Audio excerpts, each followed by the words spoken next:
Жамбыл облысының әкімі Бердібек Сапарбаев Байзақ ауданында жұмыс сапарымен болды. 2022 жылдың алғашқы айында қандай нысандар ашылды, нендей істер атқарылды? Толығырақ келесі материалда.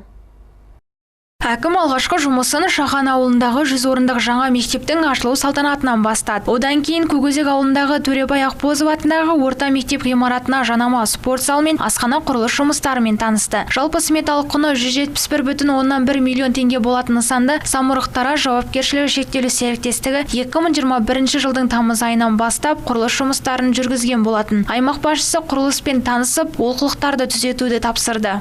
Ананың светі анандай. Мынаның светі мынандай, мынандай. Бір мектеп 3 түрлі. Олай бола ма? Кезекті сапары Жібек Жолы ауылындағы 150 орындық жаңа мектепте жалғасты. Одан кейін Сарыкемер ауылындағы Байзақ колледжінің жанама құрылысымен танысып, облыс әкімі жаңадан ашылған нысандардың мәжіліс залдарында жергілікті тұрғындармен кездесіп, олардың өтініштерін, ой-пікірлерін тыңдады. Одан кейін мына мектепте асханасы, спорт залы жоқтығынан кейін былтыр арнайы қаржы бөліп мынандай деген жасалынды. Енді ауданның әкімі Бақталов айтып келе жатыр. Ауылда қандай шешілмеген мәселелер бар екенін.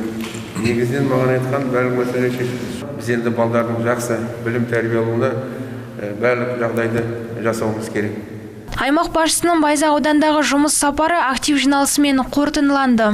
Жиында аудан әкімнен бастап, құқық қорғау органдарының салалық бөлім басшылары, ауылдық округ әкімдері атқарылып жатқан жұмыстар бойынша есеп берді.